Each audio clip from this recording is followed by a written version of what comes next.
sekarang akarnya. Orang yang ingin cerdas secara spiritual harus dimulai dari akarnya. Jadi pelan-pelan kita bangun kecerdasan spiritual. Diawali tentu saja dari kesungguhan. Ini mirip dengan yang emosional kemarin ya. Bahwa kecerdasan spiritual ini sifatnya potensi dalam diri kita. Kalau tidak digunakan ya tidak ada gunanya. Kalau tidak digunakan ya mati. Maka pertama-tama akar kecerdasan spiritual itu kemauan dan kesungguhan kita. Untuk berefleksi, untuk merenungi hidup, untuk memikirkan makna. Kalau kita tidak mau, Pak saya ikut saja orang lain, Pak saya asal jalan saja, ya kecerdasan spiritualnya macet. Jadi yang pertama ini sungguh-sungguh ya, kalau bahasa agamanya niat.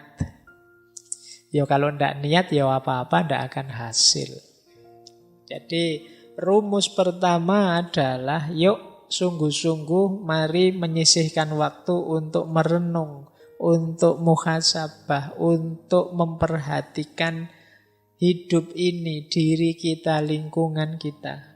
Melalui refleksi, melalui tadabbur, tafakkur, dan lain sebagainya. Ini yang pertama, akarnya. Nah, biasanya kalau kita hidup secara serius, itu nanti akan bertemu pencerahan-pencerahan. Maka akar yang kedua, ketercerahan. Ini momen, wow, iya ya, ternyata hidup ini begini. Itu momen pencerahan.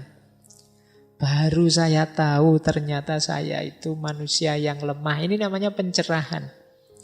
Baru aku sadar ternyata kemarin aku hanya GR saja. Ternyata aku tidak sehebat itu misalnya. Itu namanya pencerahan. Jadi ketika kita mengalami momen-momen pencerahan semacam ini, wah, ini alamat kita lebih cerdas secara spiritual. Jadi kan banyak orang yang belajar tapi ya tidak cerah-cerah. Ruwet terus uripe. Jadi banyak orang yang tercerahkan. Dan ini yang membuat ilmu itu asik. Kalau kalian merasa tidak kerasan membaca buku, tidak kerasan belajar, kemungkinan jarang ketemu pencerahan. Orang itu senang baca ketika dia baca, oh iya ternyata begini, ah iya ternyata begitu. Itu mungkin dia tambah asik pengen baca terus. Tapi begitu baca, ah ini buku apa toh ya, susah sekali dipahami, susah ya, tidak jadi baca. Jadi momen ketercerahan itu kejarlah. Momen wow, momen aha, momen eureka, momen apa saja. Kejar itu karena dia mengantarkan kita pada pemahaman spiritual. Enlightenment, jadi ketercerahan. Itu rumus kedua. Jadi ada yang sungguh-sungguh, ada yang melalui pencerahan-pencerahan. Nah, akar kecerdasan spiritual yang ketiga adalah ketuhanan. Kesadaran bahwa kita ini ya tidak hanya terhubung dengan sesama, dengan semesta, tapi kita juga punya hubungan dengan Yang Maha Kuasa. Jadi kesadaran ketuhanan akan membuat kita tambah cerdas secara spiritual. Ada banyak momen dalam hidup ini yang kita kesulitan memaknainya kecuali setelah kita hubungkan dengan Tuhan. Begitu kita sambungkan dengan Tuhan, banyak hal mudah jawabannya, kita tahu maknanya. Kenapa ya? Saya sudah belajar sungguh-sungguh, saya sudah kerja keras, saya sudah berkorban banyak, kok masih gagal? Sementara dia tidak ngapa-ngapain, cengenges-cengenges sakarepe dhewe. Kok ya sukses? Itu kalau kita kejar jawabannya sendiri sulit kita ketemu. Tapi begitu kita hubungkan dengan Tuhan, jawabannya lebih mudah.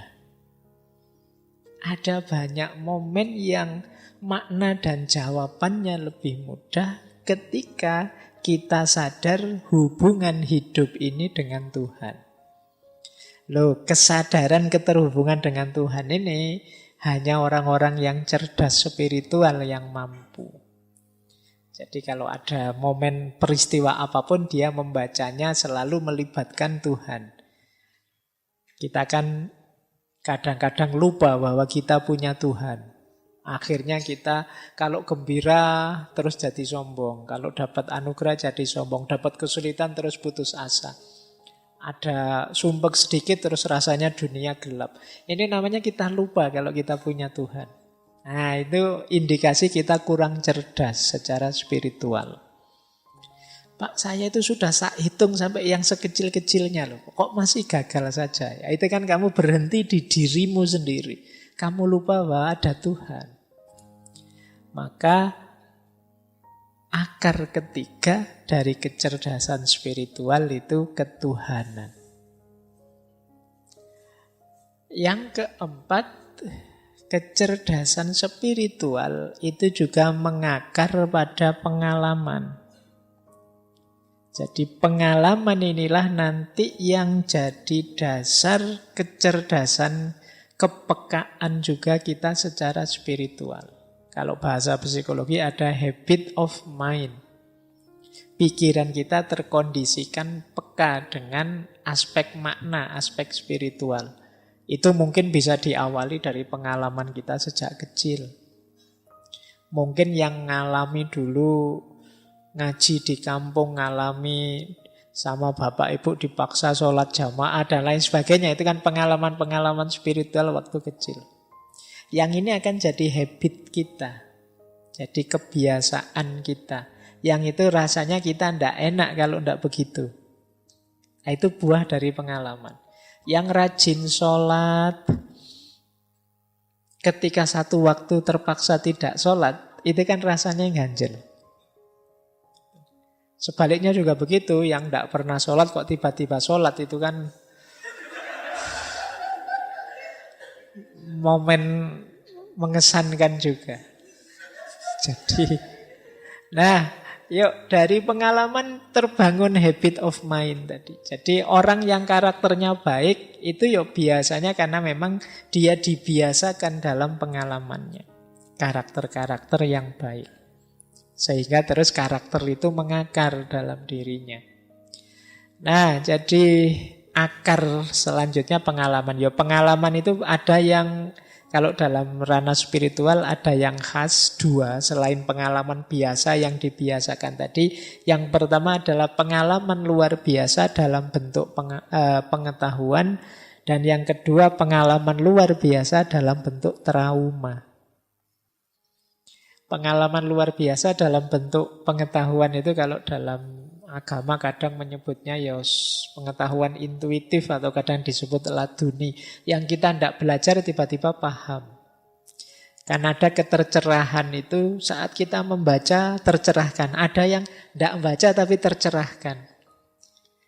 Nah, ini pengalaman luar biasa juga. Ini bisa juga menumbuhkan kesadaran dan kecerdasan spiritual. Jadi yang sifatnya intuitif. Wow-nya tidak melalui proses biasa. Ini juga jenis pengalaman. Ada juga pengalaman traumatik. Kalau pengalaman traumatik ini pengalaman luar biasa yang membuat trauma. Cuma traumanya efeknya positif. Geser ke ranah spiritual. Misalnya setelah di DO baru sadar bahwa ternyata Tuhan itu maha kuasa. Nah, ini kan traumatik tapi terus membawa ke ranah spiritualitas. Begitu patah hati baru ingat, wah aku selama ini melupakan Tuhan ternyata. Terlalu banyak ingat pacar saja kok lupa sama Tuhan misalnya. Terus jadi trauma yang membawa ke arah spiritualitas. Melahirkan pengalaman-pengalaman baru spiritual. Nah, ini juga termasuk bagian dari kecerdasan spiritual. Nah, yang terakhir, kecerdasan spiritual itu juga muncul dalam interaksi kita dengan sesama. Kepedulian kita dengan sesama. Orang merasakan nikmatnya bersedekah, merasakan asiknya berkorban, merasakan indahnya berbagi dan lain sebagainya. Itu juga bagian dari kecerdasan spiritual. Orang yang tidak cerdas secara spiritual mungkin egois. Diajak berbagi, tidak mau, tidak peduli dengan sesama. Waktunya disuruh kurban, ala wong sunnah saja, tidak wajib, dan lain sebagainya. Pokoknya alasannya oke. Nah, jadi ini akar-akar. Carilah akar-akar ini yang memungkinkan kita tambah cerdas secara spiritual. Kesungguhan, kemudian ketercerahan-ketercerahan. Cari momen-momen yang membawa kita pada pencerahan-pencerahan. Kalau males baca, ya dengerin YouTube atau apalah gitu. Yang penting membaca sekitar juga tidak masalah. Siapa tahu nanti dapat semacam ilham, intuisi, wawasan baru atau apa. Kejar itu. Kemudian juga sadari keterhubungan kita terus-menerus dengan Tuhan. Bahwa hidup ini ya selalu berada dalam hubungan dengan Tuhan. Perkaya pengalaman-pengalaman spiritual. Sehingga dia akan jadi habit, tabiat kita. Dan jangan lupa kepedulian sesama. Itu melahirkan kepekaan dan kecerdasan spiritual juga.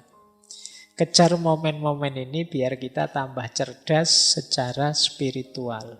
Kuncinya nanti di sini.